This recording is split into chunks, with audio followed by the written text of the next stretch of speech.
Então, meus amigos, vamos começar aqui a nossa aula, que é a primeira aula, a primeira rodada. Prazer enorme estar aqui com vocês. Vamos começar a nossa aula aqui hoje, explicando a metodologia do curso, que eu acho que é a melhor forma de estudar. Nós, antes de tudo na vida, e também para concurso, nós temos que aprender a estudar. Então, o que acontece? Eu já até falei isso em determinadas lives aí, que a coisa mais importante para um concurso público da magistratura, e outros também, Ministério Público, delegado, é estudar com muita atenção a lei seca. A lei seca, ela cai em 70% das questões. Se você domina a lei seca, você tem condição de passar em qualquer prova. Claro, completar depois, especialmente com a jurisprudência dos tribunais superiores, súmulas, recursos repetitivos, a repercussão geral do STF, aqueles precedentes qualificados. Com isso, você tem material suficiente para passar em qualquer prova e passar muito bem. Só que para você ter esse grau de proficiência, você precisa entender que o estudo, ele depende de uma relação ativa com a matéria. Então, não se trata somente de passar os olhos ou ouvir o professor, etc. Mais do que isso, é muito mais do que isso. Em última instância, você só estuda quando você é capaz de reproduzir aquela informação. Então, se eu consigo, com as minhas palavras, reproduzir aquela informação, eu aprendi, dominei o conteúdo e aí eu estou apto a versar sobre ele. Porque nossa forma de estudar ela é muito dependente do professor. Então, o professor ele chega na aula, expõe uma infinidade de conteúdos e o aluno ele passivamente recebe aquilo. E, no entanto, nós temos que fazer o contrário. O aluno tem que ser capaz de ativamente reproduzir. Então, com base nessa ideia, é a metodologia que eu uso aqui, eu recomendo que vocês façam. Então, nós vamos fazer nosso curso da seguinte maneira: nós vamos ter 12 encontros, nós dividimos aqui nos blocos, 3 blocos. O primeiro bloco aqui, ele é o que tem as matérias maiores, que é o direito civil, processo civil, penal, processo penal, direito constitucional administrativo, esse é um bloco. Bloco 2, direito do consumidor, estatuto da criança e adolescente, direito eleitoral, direito empresarial, direito tributário, direito ambiental. São matérias menores. E no terceiro bloco, nós temos o humanística, que é a sociologia do direito, psicologia judiciária, ética, estatutos, filosofia do direito e teoria geral do direito política, que é humanística e etc. Nós vamos ter, então, 6 encontros sobre o bloco 1, 4 encontros sobre o bloco 2 e 2 encontros sobre o bloco 3, que são matérias menores, então vamos dar ênfase às maiores.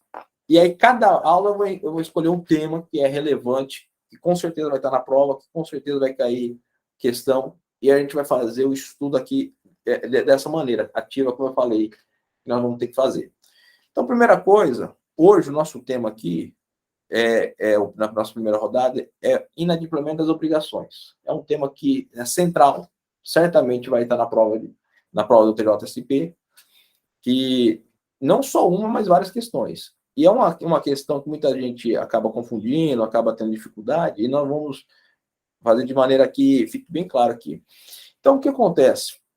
Qual que é o método? Então, hoje nós vamos estudar de inadimplemento das obrigações e vocês vão receber esses 3 PDFs aqui. Eu quero que vocês entendam o que são esses PDFs aqui. Vocês vão receber 3 PDFs. O primeiro PDF é o que eu chamo de fichamento básico, é esse que está aqui. Esse fichamento básico, o que ele é? Eu pego aqui toda a lei seca, veja que inadimplemento das obrigações no Código Civil é do 389 a 420. São esses 31 artigos aqui. Eu transformo cada um deles, cada artigo desse, na resposta de perguntas. Então, aqui, esse PDF, ele só tem perguntas. Então, primeira pergunta aqui, quais os 6 capítulos do título do inadimplemento das obrigações? Então, o aluno vai chegar e vai pensar, quais são os 6? Aí ele vai ter que lembrar. O primeiro capítulo são disposições gerais, que ele vai tratar do inadimplemento, que vai estar aqui nesse segundo PDF aqui. Então, por exemplo, aqui, esse é o segundo PDF com as respostas, para ficar mais fácil. Pode consultar direto no código, pode consultar aqui diretamente. Então, primeiro capítulo, dia das obrigações, aí depois, próximo, é a mora, depois, o próximo capítulo, perdas e danos, depois, juros legais, depois, cláusula penal, depois, arras sinal. Então, primeira coisa, é sempre importante ter uma visão global da matéria. Então, Então, quando se fala de inadimplemento das obrigações, quais são os institutos que englobam isso? Aí vocês vão lá. Tem as disposições gerais, que vão falar do inadimplemento de maneira geral. Aí depois você vai ter a submora, perdas de danos, juros, a cláusula penal e arras. É isso. É sempre importante ter uma visão geral para amarrar a matéria, para não ficar solto, disperso. Então, inadimplemento das obrigações no Código Civil são essas matérias aqui. Então, você vai ler essa pergunta, quais são os 6 capítulos? Você vai tentar responder. Não respondi, não lembrei todos. Vai lá na resposta, olha lá na resposta, aí você lembra de novo. Ah, lembrei. Aí você respondeu a 6. Respondeu certinho a 6? Passa para a próxima pergunta. Veja que você teve uma relação ativa, porque se o professor chega aqui e fala, joga isso na cabeça, e você não faz nada, daqui 5 minutos já esqueceu. Você tem que se obrigar a reproduzir a informação. O professor ele serve, em última instância, para aprofundar e complementar e ressaltar aquilo que é importante no estudo. Então, sem isso, o estudo ele não tem efetividade nenhuma. Então, eu insisto muito nisso. A minha metodologia é essa. Então, você passa para a segunda pergunta aqui, ó. Não cumprir a obrigação. Quais as 4 consequências? Então, você tem que pensar, você vai passar quais são as 4 consequências se eu não cumpro a obrigação. Aqui, entre parênteses, está a resposta, que é o 389 do Código Civil. Então, como inadimplemento da obrigação, quais são as consequências? Você vai tentar responder. Aí talvez você não responda na primeira, você não vai conseguir responder na primeira. Mas aí você vem, então não consegui. Aí vamos olhar aqui o 389. Vamos olhar aqui o 389, ó. Não cumprir a obrigação, responder devedor por perdas e danos, juros, atualização monetária e honorário de advogado. É o quarteto fantástico do inadimplemento. Então você falou, agora eu vou tentar responder de novo. Não cumprir a obrigação, quais as 4 consequências? Aí você vai lá falar, perdas e danos, juros, atualização monetária e honorário advocatício. Conseguir responder? Você começou a guardar a informação? Aí você volta para a próxima questão. E é isso que é a forma de estudo. Porque numa questão objetiva, e claro que é objetivo, já está preparando para uma discursiva moral futuramente. Ele vai trazer na questão, ele pode trazer isso aqui, ele pode te dizer que não cumprir a obrigação, as consequências são 3, ou são 4, ou são 5, e ele pode mudar as consequências. E a lei seca é exatamente isso, por isso que o material do Novos, de estudo da lei seca é importante, porque ele pode mudar uma dessas consequências e a questão se torna errada. Então, você tem que saber isso suficientemente para você identificar uma questão certa e uma questão errada. Então, vou continuar aqui dando mais um exemplo, ó. Vamos passar para 3. Nós já respondemos a primeira e a segunda, vamos para 3. Nas obrigações negativas, o devedor é havido por inadimplente desde o dia em que notificado pelo credor. Vamos de novo pensar aqui, ó. Nas obrigações negativas, o devedor é havido por inadimplente desde o dia em que notificado pelo credor. Se eu perguntar isso assim diretamente, a gente fica, na hora a gente nem tem resposta às vezes. Fica na dúvida. Então tenta responder, pô, não sei. Então vamos ver. A resposta é 390. Vamos no 390. 390, ele vai falar o quê? Ó? Nas obrigações negativas, o devedor é havido por inadimplente desde o dia em que executou o ato de que se devia abster. Então veja, na obrigação negativa, não precisa de notificação para constituir imóvel. No momento em que ele faz o ato que não deveria, já está imóvel. Então já é um detalhe importante para guardar. Numa prova, se você não estiver atento, você pode errar. É muito fácil de errar. Então, mas se você ativamente buscar o conhecimento, você começa a ter capacidade de reconhecer rapidamente esse erro aí e não errar mais. Então, a metodologia é essa. Nos nossos encontros semanais, aqui nós temos até 1 hora de encontro, eu vou trazer aqui os pontos mais relevantes, os pontos que tem que dar prioridade. E eu sempre a gente primeiro vai fazer a aula e depois vai entregar esse material para vocês, porque é importante, quero que aqui na aula vocês estejam sempre atentos à ideia e construir aqui. É muito importante, enquanto você está durante a aula tentando pensar e perceber aquele vazio do conhecimento, é ali que você começa a aprender. Quando você tenta responder e não consegue, você percebe que você não sabe, é onde você depois vai guardar o conteúdo quando responde as perguntas. Então, eu estou explicando a metodologia, aí assim por diante, ó. Aí, então, aqui, próxima pergunta, ó. Pelo inadimplemento das obrigações, respondem todos os bens penhoráveis do devedor? Olha que pergunta boa. Pelo inadimplemento das obrigações, respondem todos os bens penhoráveis do devedor? A resposta é no 391. Então, 391 está aqui, ó. Olha só qual que é a resposta da lei seca. Pelo inadimplemento das obrigações, respondem todos os bens do devedor. Ele não fala bens penhoráveis, objetivamente. Porque a questão, quando ela vem falando assim, nos termos do Código Civil, ele quer a literalidade da lei. Então, na literalidade da lei, ele, na pergunta aqui fala bens penhoráveis, e a literalidade não fala bens penhoráveis. Então, essa aqui é uma questão, ela pode ser dada como errada, e se você não tiver conhecimento suficiente, você pode errar. Então, veja, essa é a metodologia. Então, no PDF, esse PDF do fichamento básico, que eu chamo aqui, primeiro eu faço o fichamento da lei seca, ou seja, do código, normalmente, no caso aqui no Código Civil, que nós estamos falando da matéria de hoje, né, implemento das obrigações, de todos os artigos. Então, vocês vão responder cada um dessas perguntas aqui, vai ver onde vocês vão errar, onde vai faltar o conhecimento, e vocês vão tentar responder. A hora que vocês responderem suficientemente a pergunta, vocês passam para a próxima. E isso é feito assim de maneira, ou vocês vão calibrando isso, no começo é mais difícil, depois você vai dominar a matéria. Vai chegar um momento que vocês estão dominando a matéria de inadimplemento de obrigações, que é muito engraçado, porque nós todos somos formados em direito, mas se eu chegar aqui e perguntar, por exemplo, às vezes, o que é, qual a diferença de cláusula penal compensatória e moratória, a maioria trava. E é uma coisa que, assim, depois que você estuda e guarda, é básica. Nós todos, como formados em direito, deveríamos saber, mas a gente acaba esquecendo, porque não estuda direito, etc. Uma coisa básica dessa. E para concurso isso é fundamental. É fundamental. Então, se a única forma de fazer o estudo permanecer, ficar retido, é assim. É ter essa relação ativa com o conhecimento. Então, eu faço aqui primeiro o fichamento da lei seca. Nós fazemos aqui, ó. Aqui foram, pelo menos, ó. Olha só nessa primeiras obrigações, para cobrir toda a matéria, ó, 41 questões. Só da lei seca. Só para guardar a lei seca desse título 4 aí do inadimplemento. Que com certeza vai cair na prova, não tem a menor dúvida.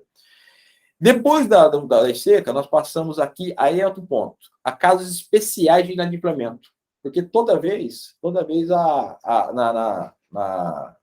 na prova, o examinador ele tem predileção por pegar casos especiais, casos que não fogem à regra.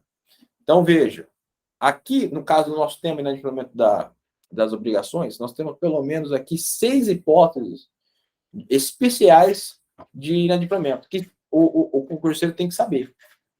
Não só isso daqui na vida prática depois vai ser muito importante para todo mundo, na magistratura e na carreira jurídica. Então, aí o que acontece? Mesma coisa. O primeiro caso especial é sobre a lei de plano de saúde, que é muito importante e com certeza tem uma boa chance de cair na prova. O que eu faço aqui? Eu trago a pergunta sobre a questão do plano de saúde em relação ao inadimplemento. Então, por exemplo, aqui, ó, em relação ao plano de saúde, a rescisão lateral do contrato é lista desde que se passe o prazo de 30 dias do vencimento da parcela inadimplida? Bom, vou tentar pensar. Não estou com clareza, não sei, realmente não me lembro direito. Vamos olhar aqui a resposta. Eu já deixo a resposta pronta aqui. E veja que aqui, a resposta, ela já coloca qual que é a resposta. Artigo 13, parágrafo 1, inciso 2 da lei de plano de saúde. Então, vamos ver aqui no PDF de resposta. Qual que é a resposta? Que essa ali que certamente vai cair. Está aqui, ó. Aí ela vem, ó. A suspensão ou rescisão lateral do contrato, salvo por fraude ou não pagamento da mensalidade por período superior a 60 dias, consecutivos ou não, nos últimos 12 meses de vigência, desde que o consumidor seja comprovadamente notificado até o 50º dia de inadimplência. Então, ele precisa ter 60 dias, consecutivos ou não, e ser notificado até o 50º dia para purgar a mora. Então, veja que ela é uma hipótese específica, especial de inadimplemento da obrigação. E ela tem uma chance enorme de cair na prova. E veja que se eu chego aqui, o professor chega aqui e joga esse conhecimento, entra no ouvido e sai no outro. Você tem que se forçar a pensar. Eu vou tentar responder, vou travar, vou olhar a resposta. Aí eu vou voltar para fazer a pergunta. Aí eu vou lembrar parcialmente. Não vou lembrar todos os elementos. Volta lá, olha na resposta de novo e guarda. Até você conseguir trazer todos os elementos relevantes da matéria. Então, esse é o exemplo que eu dei da plano de saúde. Aqui outra parte, outra hipótese também importante, que é no caso da lei de alienação fiduciária da coisa imóvel. que é muito importante para a vida prática, e cai muito em prova também, e muita gente erra, porque é uma lei especial, não se dá atenção devida, mas é fundamental. Aí é a mesma coisa aqui, ó, eu transformo numa pergunta. Olha aqui, olha o tamanho da pergunta. A gente vai fazer aqui, ó. Você vai ler essa pergunta e vai ver o que está de errado. Eu já até, só para vocês entenderem, aqui vocês vão fazer isso depois em casa, mas aqui se você ler a pergunta toda, aqui tem vários erros nessa pergunta aqui, ó. Eu vou ler para vocês entenderem como que funciona. Por que é importante isso? Vocês vão ler aqui, ó. No caso de alienação fiduciária de coisa imóvel, o devedor fiduciante será intimado a requerimento do fiduciário pelo oficial do competente tabeliamento de notas. Aqui já tem um erro. Mas quando vocês verem a resposta, vocês vão perceber o erro. No prazo de 15 dias, a satisfazer a prestação vencida e as que se vencer até a data do pagamento, os juros convencionais, as penalidades e os demais encargos contratuais ou os encargos legais, exceto tributos. Está errado aqui, tem mais um erro, vocês vão ver. Bem como as contribuições condominiais imputáveis ao imóvel, além das despesas da cobrança. Então, aí você vai pensar, onde é que está o erro aqui? Aí você vai olhar na questão aqui, você vai olhar na resposta também, e vai olhar, ó, onde é que está o erro, ó. Você vai ler, a resposta aqui, ó. É o 26 parágrafo primeiro. Será intimado requerimento do competente registro de imóveis, não tabeliado de notas, então troquei. Isso daqui numa prova, todo mundo vai errar. Aí aqui continua, ó.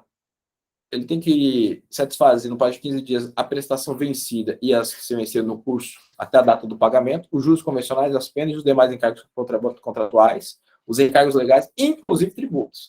Na questão eu coloquei exceto tributos. Então aqui você vai ser obrigado a guardar essa informação, quando você age ativamente. Então, mais um exemplo, e etc. Aqui mesma coisa, ó, a lei de alienação fiduciária de bem imóvel também é fundamental, esse decreto-lei 911, cai muito em prova, muita gente erra. A mesma coisa, ó, perguntas, vocês vão responder essas perguntas e vão ver onde está o erro. Vocês vão errar, depois vão ler a resposta, vão responder e acertar. E aí a informação vai começar a ficar absorvida. Outro caso aqui que é fundamental nessa questão de inadimplemento das obrigações, que é um caso especial, é o caso aqui da lei de parcelamento do solo urbano. Esse daqui também, que ela tem uma combinação da lei de parcelamento do solo urbano, com esse decreto-lei 745 de 69 e o decreto-lei 55 de 37.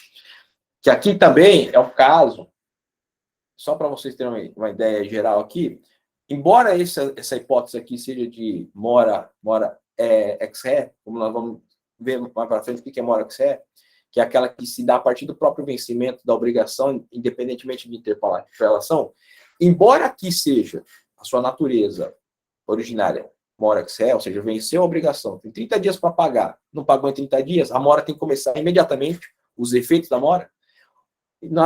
Por sua vez, esses casos aqui, o legislador, por decisão dele, ele vai falar o seguinte, embora que a natureza seja de mora ex-ré, ou seja, venceu, está em mora, eu determino que, para que se constitui mora, tenha que ser interpelado, que é a chamada mora ex persona. Eu preciso interpelar, eu preciso notificar o devedor para que ele seja constituído mora.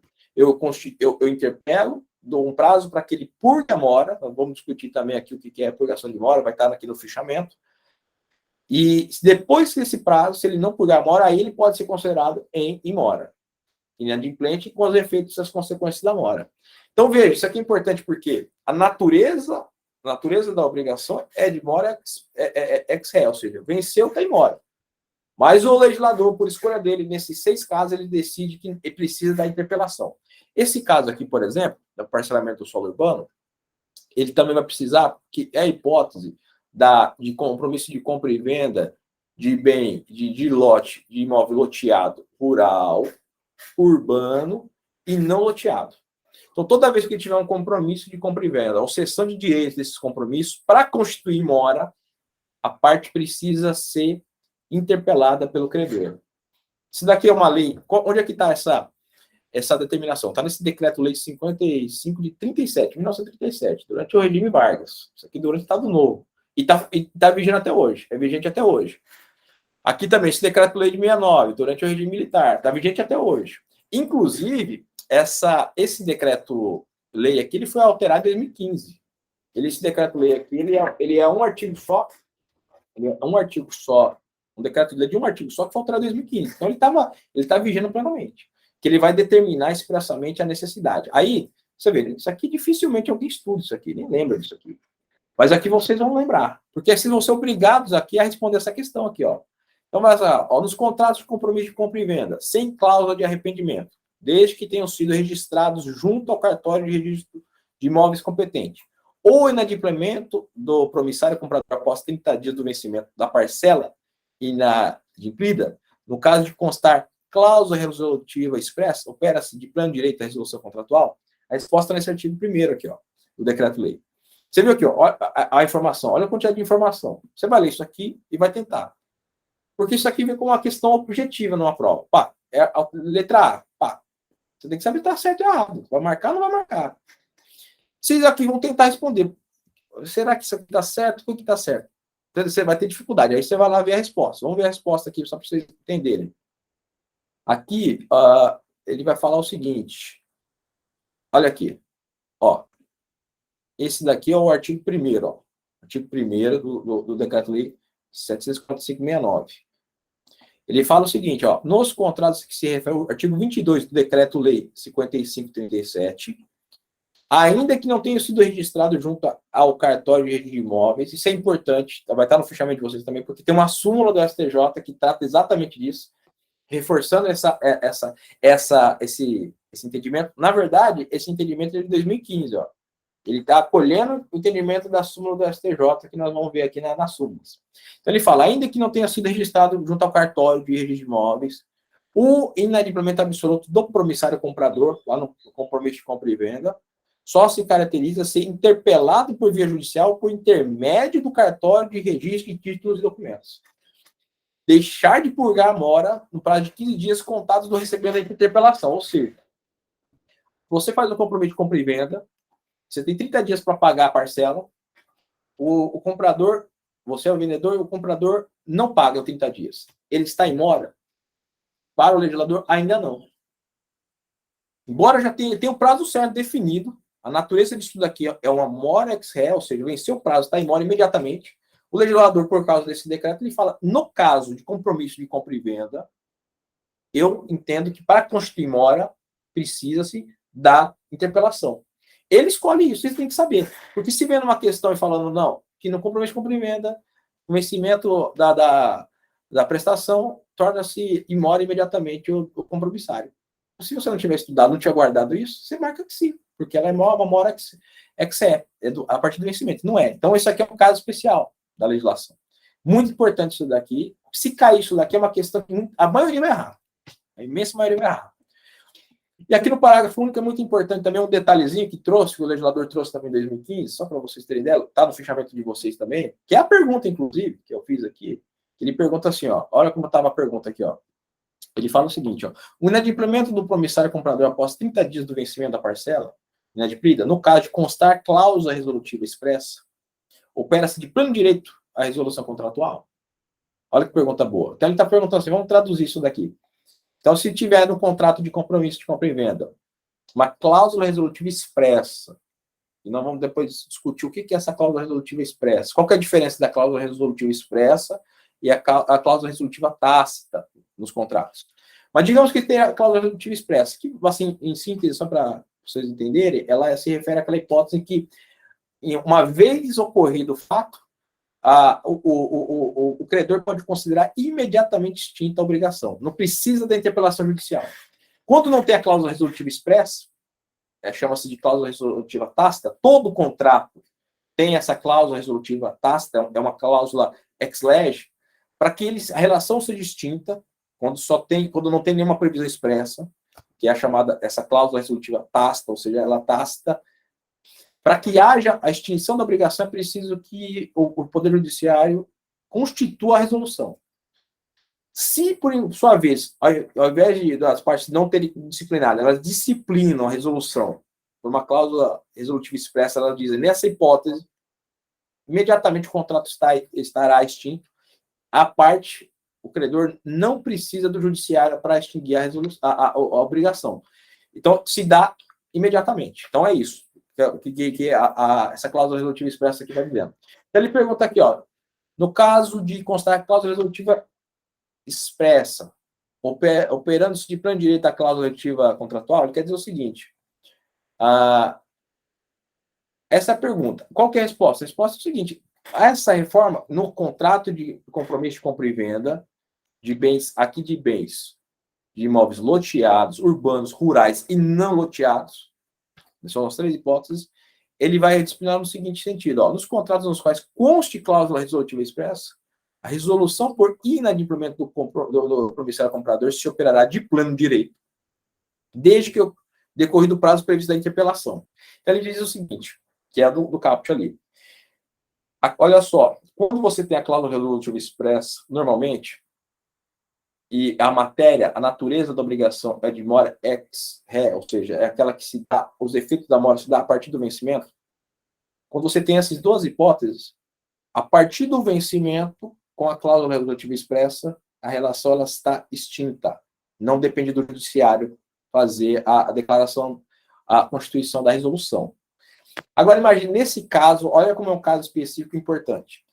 Embora tenha a cláusula resolutiva expressa, o contrato, o legislador fala o seguinte, ainda assim, eu exijo que, para que se constitui mora, faça-se a interpelação, a notificação pessoal do devedor, e após o prazo de purgação da mora, que são 15 dias, aí sim vai ter eficácia a cláusula resolutiva expressa. Então, venceu, era 30 dias para pagar, não pagou, não está em mora ainda, porque eu preciso interpelar. Eu interpelei, tem 15 dias para purgar a mora.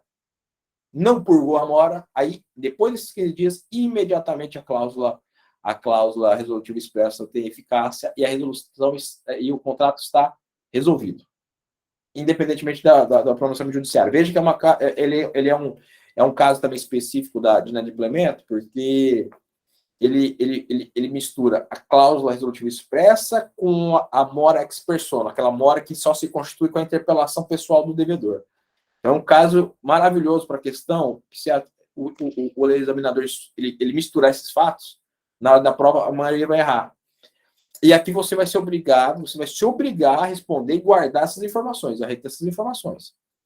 Então, esse é outro exemplo. Outro exemplo aqui importantíssimo, que é a lei de incorporações imobiliárias, também é fundamental. Ela também exige a prévia notificação para constituir mora, e aqui no caso são 10 dias.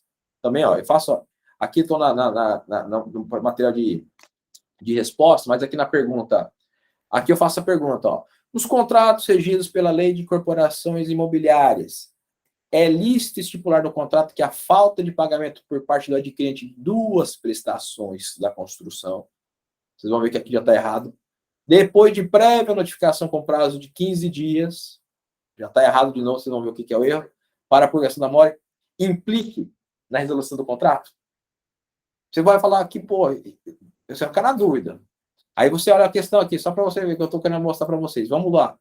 Quando você vem aqui, qual que é a fundamentação da resposta? Artigo 63 da Lei de Incorporações. Ele vai falar aqui, ó, que é lícito estipular o contrato, sem prejuízo de outras sanções, que a falta de pagamento por parte do adquirente ou contratante de 3 prestações. Lá na pergunta eu coloquei 2. Então veja que você vai ser obrigado aqui a lembrar. São 3. Quer estabelecidos inicialmente, quer alterados ou criados posteriormente, quando for o caso, depois de prévia notificação com prazo de 10 dias para a purgação da mora. Na questão eu coloquei 15 dias, que é a regra. Você viu as outras hipóteses aqui, ó? São 15 dias. Ou o examinador trocou isso na prova, todo mundo erra. E aqui vocês vão ser obrigados a guardar essa informação, vocês têm muito melhor chance de, na hora da prova, perceber o erro. Vocês vão lembrar, olha, incorporação imobiliária, prazo de purgação é 10 dias, não 15 dias, como é a regra geral. Então, a mesma coisa. Estou dando isso como exemplo. E aqui, o último caso aqui que é importante guardar para a de implemento, que é um caso especial, é o contrato de seguro. O contrato de seguro é um contrato, nós vamos estudar mais para frente, vai ser outra aula que nós vamos estudar, que ele tem uma incidência muito grande de concurso, e tem uma imensa riqueza na lei seca e também na jurisprudência. Nós temos que tratar com bastante cuidado, vai ser um tema futuro nosso. Mas aqui, especificamente, para amarrar a questão do inadimplemento das obrigações. O nosso tema é inadimplemento das obrigações. O contrato de seguro, o inadimplemento no contrato de seguro tem uma especificidade importante que nós temos que guardar aqui. E aqui eu transformo na pergunta. Veja, a resposta é a súmula 616 do STJ. Então, eu transformei ela na resposta dessa pergunta. Qual que é a pergunta? A indenização securitária é indevida por sinistro ocorrido durante a mora do segurado, independentemente de pré-interpelação? Olha que pergunta boa. Eu chego para o aluno e pergunto, olha só, a indenização securitária, vamos pensar, ela é devida ou indevida quando o sinistro ocorre durante a mora do segurado? Então, o segurado está em mora, ele não está pagando os prêmios de maneira tempestiva. Ele está em mora. Vem, acontece o sinistro. A seguradora é obrigada ou não a pagar quando ele está em mora? Olha só a pergunta. Pergunta fundamental. Pode ser uma pergunta até de prova oral, pode ser um tema de prova discursiva, mas também, principalmente, de prova objetiva. Porque isso já foi debatido pela STJ. É uma súmula 616, que tem no nomes também. O nome de todo o fichamento das súmulas. É uma súmula que cai muito, por isso é importante revisar sempre com nomes, inclusive com essa metodologia de pergunta e resposta. Então, lá, voltando aqui só para esclarecer mais. Eu tenho o contrato de seguro veicular. Eu paguei 6 prestações do meu seguro e não paguei a 7ª prestação. Durante a minha mora, o meu carro ele sofre um dano. Eu estou em mora. A seguradora tem que pagar a minha indenização? Ela paga ou ela precisa, porque eu já estou em mora, ou para pagar ela tem que me ter interpelado previamente? Então, aqui é a pergunta. Vocês vão pensar, aí vai ter aquela dificuldade e depois vocês vão ver a resposta. Qual que é a resposta? Essa é a súmula 616. O que diz a súmula 616? E é um caso que nós vamos discutir, não está no material também, a origem dessa súmula. Ela fala o seguinte, ó. O que diz a súmula 616 para vocês não esquecerem mais? Quando se tratar de seguro, contrato de seguro. A indenização securitária é devida quando ausente, ela é devida quando ausente a comunicação prévia do segurado acerca do atraso no pagamento do seguro, por constituir requisito essencial para a suspensão ou resolução do contrato de seguro. O que ela fala aqui? Olha, no seguro, nos contratos de seguro, a mora, eu, STJ, interpretando a legislação, eu entendo que no contrato de seguro, para constituir mora, é preciso a interpelação. Ou seja, a mora ex persona. Ela só inicia depois da interpelação do devedor. Embora a natureza dele, a princípio, fosse de mora ex ré, porque venceu, tem mora. Como é a regra do sistema. É a regra do sistema. Então, eu venceu, tem mora. Mas eu, legislador, eu, STJ, entendo que no contrato de seguro, para constituir a mora, é preciso interpelar. E se não interpelou, ele não está em mora. Se não está em mora, tem que pagar a prestação. Tem que pagar a prestação. Essa é a discussão central dessa súmula 616. E depois, nós temos aqui, mais para frente eu vou mostrar os casos práticos, porque, como tudo no direito, há casos especiais em relação à ensina de implemento do seguro. Mas a regra é essa. Então, vocês viram, vocês vão se obrigar aqui a responder, vocês vão travar, que é natural. Se eu chegar qualquer bacharel na rua e perguntar isso daqui, todo mundo trava, só não vai travar quem estiver afiadíssimo, estudando com nomes. Mas você fazendo isso, você vai perceber onde está o vazio, falta de conhecimento, e vai lá e vai preencher. Muito bem, então eu fiz aqui, ó. Então, veja, a nossa metodologia, como sempre. É fichamento da lei seca, aí casos especiais da lei seca, que certamente vão cair, quando cai todo mundo erra. Aí o terceiro ponto, súmulas. Nós vamos fazer o fichamento das súmulas, principais súmulas aqui. Então, aqui eu peguei as principais súmulas do tema, são 11 súmulas pelo menos. As principais, sempre é possível encontrar outras relacionadas, mas essas aqui são as mais importantes, e eu transformo tudo elas são respostas às perguntas. Então, primeiro aqui, por exemplo, incide correção monetária sobre a dívida por ato ilícito a partir da citação? E aí, travou. Incide correção monetária sobre a dívida por ato ilícito a partir da citação? A resposta é a súmula 43 da STJ. Você vai ficar, pô, acho que incide, acho que não incide, tá, vamos ver. Vamos ver a súmula. Qual que é aqui que diz a súmula 43? Ela fala o seguinte: incide correção monetária a partir do dano, a partir da data do efetivo prejuízo. Então tá errado. Pô, então tá errado. Então vou voltar lá, vamos lá. Incide correção monetária sobre a dívida por ato ilícito a partir da citação? É a citação que estabelece o termo inicial da correção monetária? Não. A súmula 43 do STJ diz que é da data do efetivo prejuízo. Então você, ó, Você se forçou, essa informação está retida. E assim nas outras também, aqui, ó. Todas as outras aqui, a mesma coisa. Vocês vão fazer a mesma coisa. Vocês vão chegar aqui e falar: os juros moratórios fluem a partir da citação em caso de responsabilidade extracontratual. Os juros moratórios fluem a partir da citação em caso de responsabilidade extracontratual. Eu falo assim, acho que não, acho que flui desde do evento danoso. Vamos ver a súmula 54. Aí vamos lá. Ó, os juros moratórios fluem a partir do evento danoso. Entendeu? Você guarda, você se força a guardar o conhecimento. Você vai fazer isso com todas as súmulas. Por quê? Súmula, a chance de cair súmula é muito alta. É muito alta. E eu gosto que vocês percebam. Se o professor chega aqui e fala isso, ele está me ouvindo, você é o outro, você não está entendendo nada. Isso daí é para inglês ver. O professor tem que ser um guia para orientar e absorver o conhecimento e reforçar aquilo que é importante. Então, beleza. Todas essas aqui, mesma coisa. Tudo isso daqui é súmula que vocês vão responder, vão errar, vão ver a resposta, e aí vão reproduzir a informação correta. Vocês vão fazer a pergunta, erra, volta na resposta, vê a resposta, volta para a pergunta, faz a pergunta de novo, responde corretamente. Isso que vai fazer reter o conhecimento. Olha aqui, são 11 súmulas. Pelo menos 11 súmulas. A chance de ter essas súmulas na prova uma dessas súmulas é quase 100%. Vai cair isso daqui. Numa prova discursiva de magistratura, ou de MP, ou procuradoria, concurso jurídico, vai cair essas súmulas aqui, essas 11 súmulas, a chance é altíssima de cair. Até essas 11. Muito bem, então vocês vão fazer isso daí. Agora aqui, depois das súmulas, eu entro na nossa metodologia nos precedentes qualificados do STJ e do STF, sobre o tema, né? Nosso tema aqui é ainda de implemento das obrigações. Então aqui, com relação ao STJ, os principais, há 3 temas repetitivos aqui, ó, recursos repetitivos que são centrais aqui para o nosso tema. Também transformados na resposta de perguntas. Isso daqui é outro, são 3 temas importantíssimos, vocês vão ter que se obrigar a responder essas perguntas, vão errar, e depois vão ver a resposta certa e vão reproduzir a resposta certa. Mesma coisa aqui. Aqui ele fala sobre a questão da notificação extrajudicial, aqui ele vai falar sobre a questão se há purgação da mora ou não nos contratos de alienação fiduciária de bem imóvel. E aqui também, também a notificação e a alienação fiduciária. São 3 temas que vocês vão responder, mesma metodologia. Vocês estão pegando o espírito da metodologia. Aí depois, por fim, os informativos mais importantes da matéria nos últimos 2 anos. Então, por exemplo, o que o STJ e o STF decidiram sobre a matéria dos últimos 2 anos mais importante? Então, por exemplo, aqui nesse primeiro PDF, que eu chamo de fichamento básico, está aqui, ó. Isso aqui é um informativo, ó.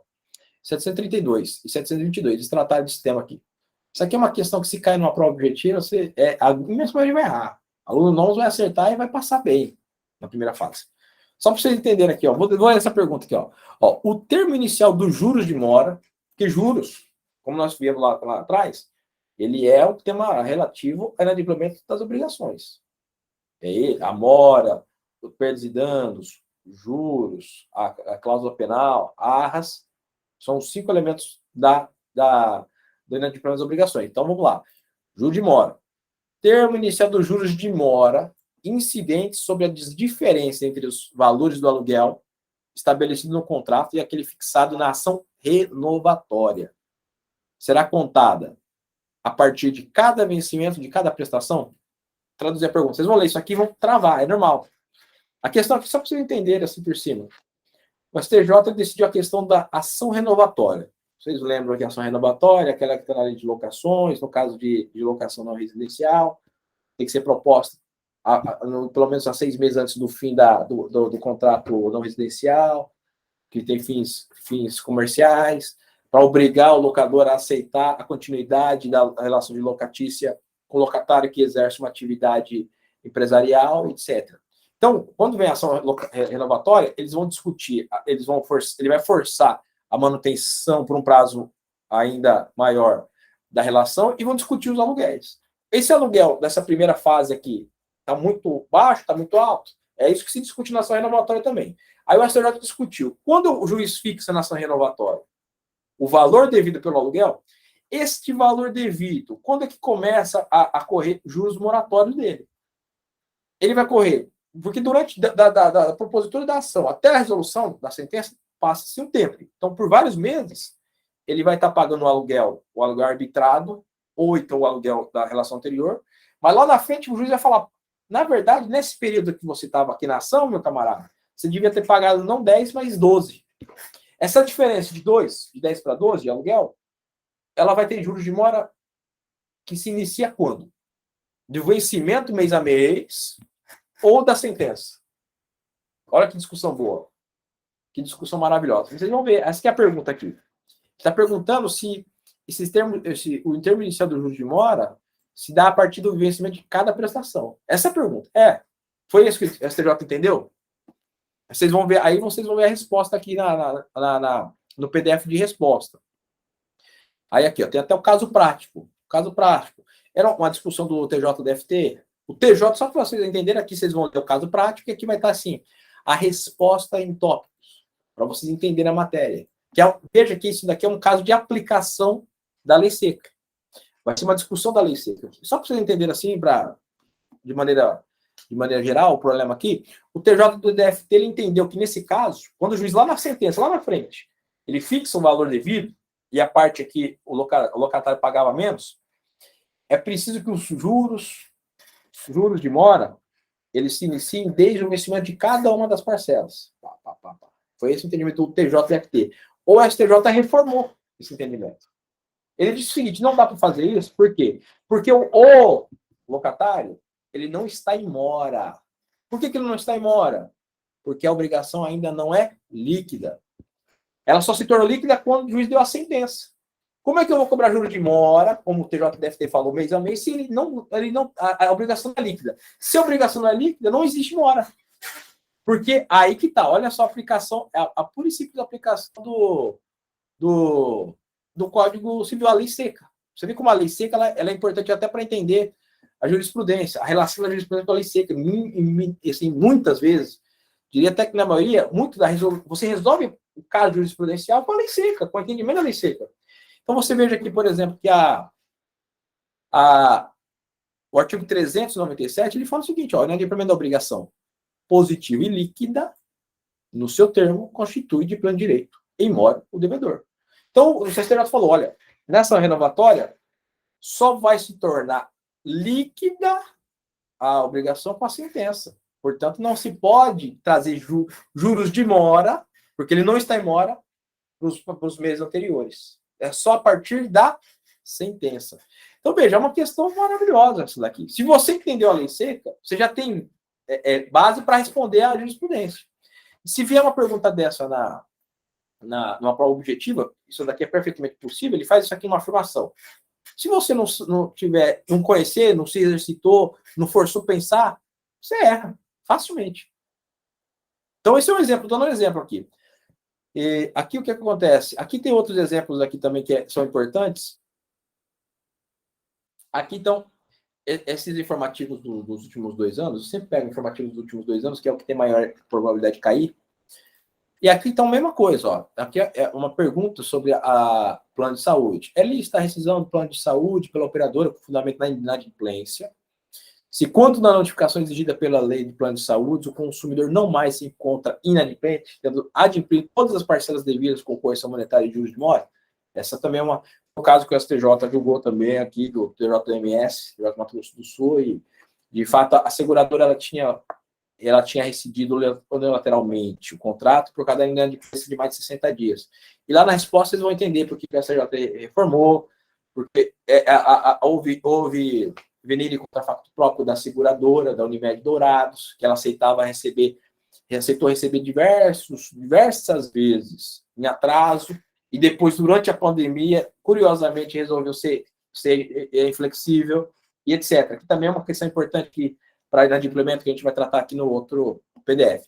E aqui são os casos mais importantes do informativo de 2 anos. Você vai responder, vão responder isso aqui, vocês vão meditar e vão ver onde é que está o erro, e vai lá no PDF de resposta e vai responder, e vai se forçar a responder, que está aqui no final. São esses casos aqui, ó.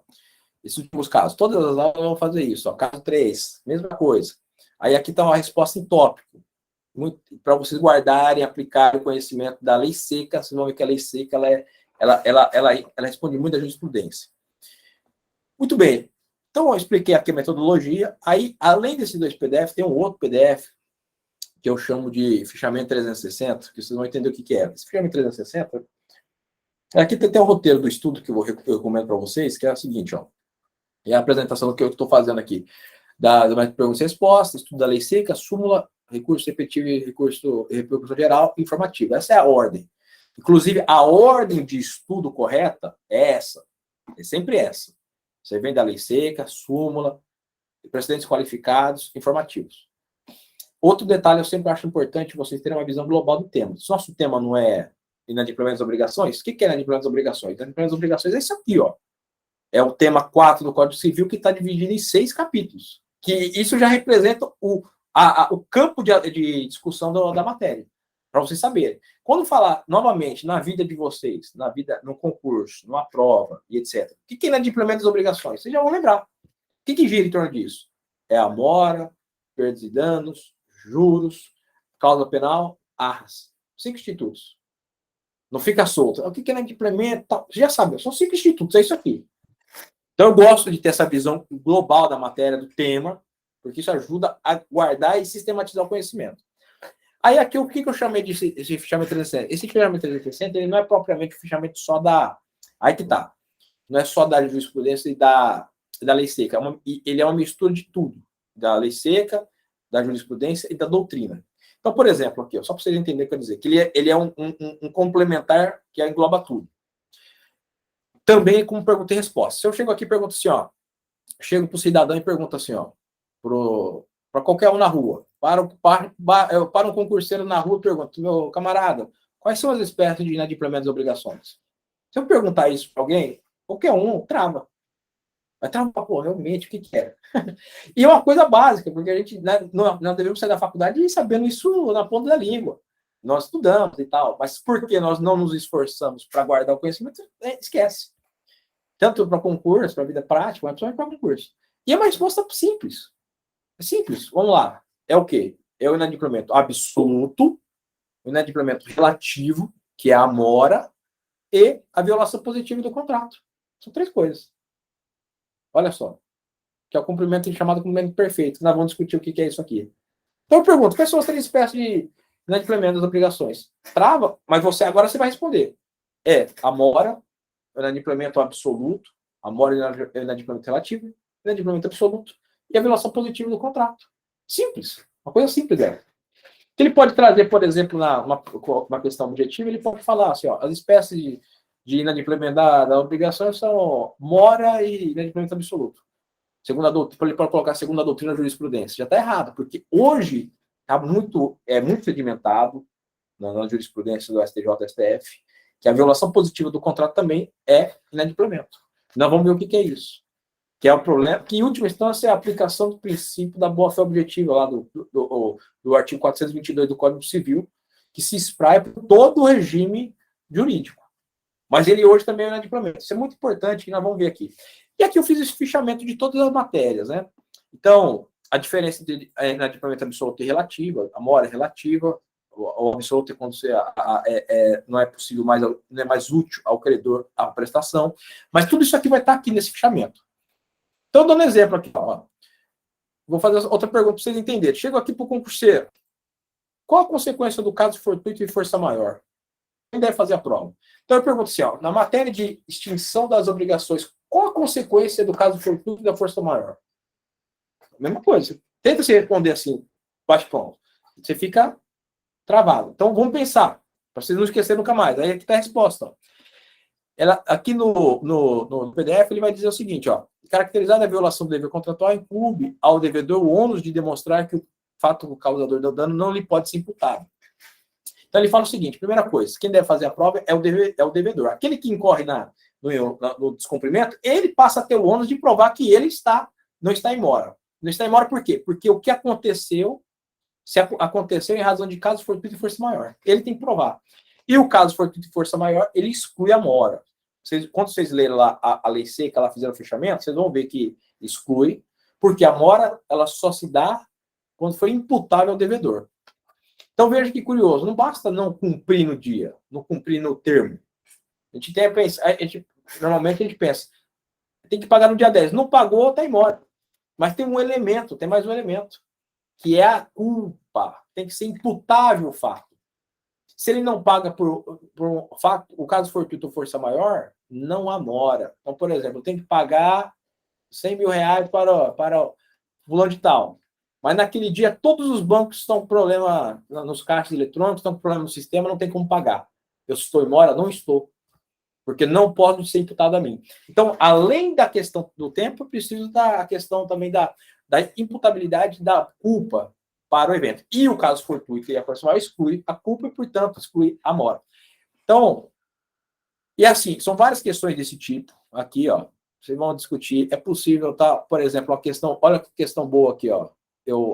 Se você pega um concurseiro, isso aqui pode cair numa prova, por exemplo, essa. Se eu perguntar para vocês uma questão aqui, ó, olha essa aqui, ó. Essa questão é boa também, na discussão da extinção das obrigações. Qual a diferença entre mora, vício redibitório e evicção? Qual que é a diferença? Se eu perguntar isso assim, bate pronto, a gente tem dificuldade de responder, entender. Qual que é a diferença? Porque você tem que fazer essa distinção, porque são mais ou menos institutos que confundem, mais ou menos afins, porque, de algum modo, é um cumprimento, é uma prestação viciada. Aí a resposta para você não esquecer, nunca mais vai esquecer, ó, a mora importa o retardamento no ato de prestar, no ato em si de prestar, a fazer a prestação na obrigação, sem qualquer consideração com a qualidade ou origem jurídica do objeto. Então eu posso agir de maneira tempestiva, incorrer no vício redibitório, que é de qualidade, ou numa evicção, que é de origem jurídica. E uma coisa não tem nada a ver com a outra. Eu fui adimplente, mas vou ter as consequências do vício redibitório e da evicção. Então, uma coisa que é importante a entender. Porque eu posso entregar, por exemplo, um bem com qualidade viciada e não está em mora. E aí vai ser o caso de vício redibitório. São todos institutos afins que você tem que saber a diferenciação clara aqui. E por aí vai. Então, aqui tem várias questões que vocês vão ter que responder. Aqui está a resposta, assim, aquela resposta de maneira objetiva, de maneira suficiente para guardar, para reter. É muito importante reter essas informações. Então, aqui eu pergunto, várias perguntas aqui, ó. O que é a perpetuação da obrigação? Se perguntar isso para alguém, na hora ali, na praça da Sé, perguntar para o concurseiro, você trava. Agora, se você se obrigar a responder, você não vai esquecer mais. O que é a perpetuação da obrigação? Ó, é o 399. O devedor em mora responde pela impossibilidade da prestação, embora essa impossibilidade resulte de caso fortuito e força maior. Lembra que nós falamos aqui que a mora depende da culpa e o caso fortuito e a força maior exclui a culpa, portanto exclui a mora. Só que aqui tem essa hipótese da perpetuação da obrigação. Quando ele entra em mora, ele passa a responder ainda quando aconteça caso fortuito e força maior, que é a perpetuação da obrigação. É uma pergunta fundamental isso daqui para uma prova objetiva, que ele pode colocar, ele pode pegar esse 399, que é o 399, e mudar aqui os termos, e é muito fácil de errar isso. E várias questões aqui que vocês vão responder. Aqui, pelo menos, por exemplo, olha só essa daqui, ó. O que é a mora presumida? Mora presumida. Está lá, vem na questão lá, alternativa A. A mora presumida é tal. Como é que você sabe se está certo ou errado? O que é mora presumida? A gente trava, né? Vamos responder aqui que nunca mais esquece.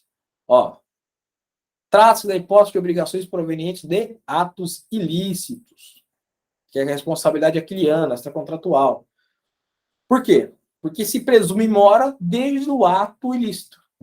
O ordenamento já ele estabelece que a mora presume se dá no momento do ato ilícito, independente de notificação ou vencimento.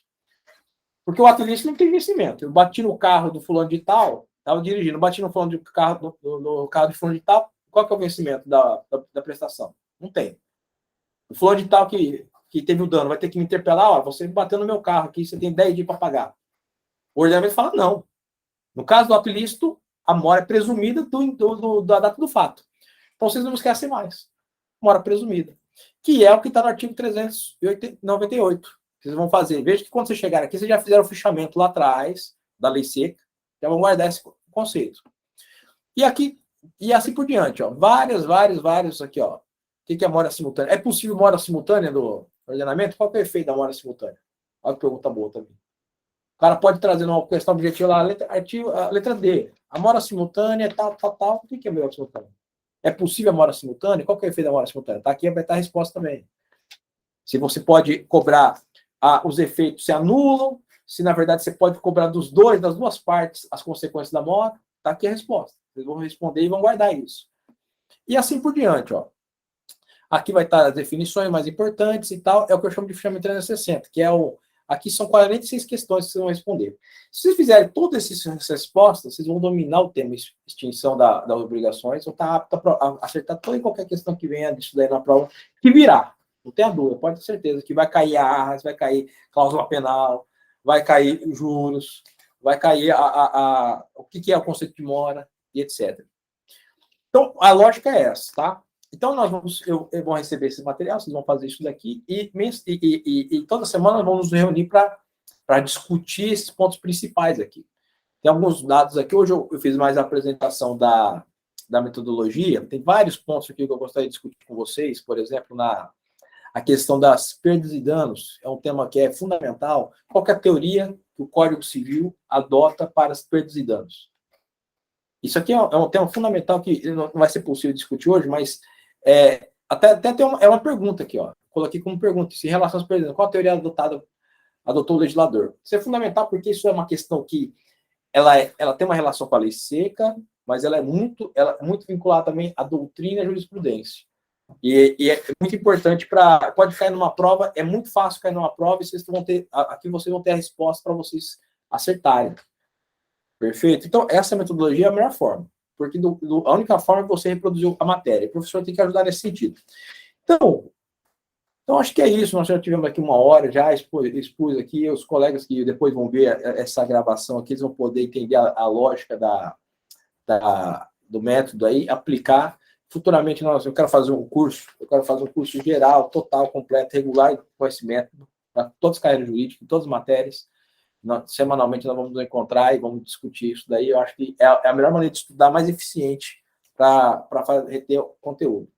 Então, perfeito, os amigos aí, tem alguma coisa a falar? Tem alguma manifestação aí? Bruno, Ana, depois outros colegas vão assistir essa gravação e vão poder também entender. Tá tudo certo? Quer falar alguma coisa aí, Bruno, Ana? Tá tudo em ordem? Beleza, então. Então, fica aí. Qualquer dúvida que vocês tiverem, vocês mandam aí pra gente, que a gente vai solucionando. E façam do jeito que eu falei aqui. Façam do jeito que... Vocês vão perguntar, vão responder errado no começo, vai ter dificuldade, vai ler a resposta, vai voltar e vai responder. Até responder completamente, suficientemente completa a resposta, para dominar a matéria, tá? Então, beleza, meus amigos. Então, um grande abraço, foi um prazer. Nos vemos no próximo sábado aí, já com outra matéria. Sempre eu vou chegar sem avisar qual é o tema, tá? E é aqui que nós vamos discutir o tema. E depois vocês vão estudar. Então, esses PDFs vocês vão receber agora, depois da aula, sempre depois da aula, tá bom? Então, um abraço a todos aí, grande abraço. Até mais. Vou encerrar aqui a gravação.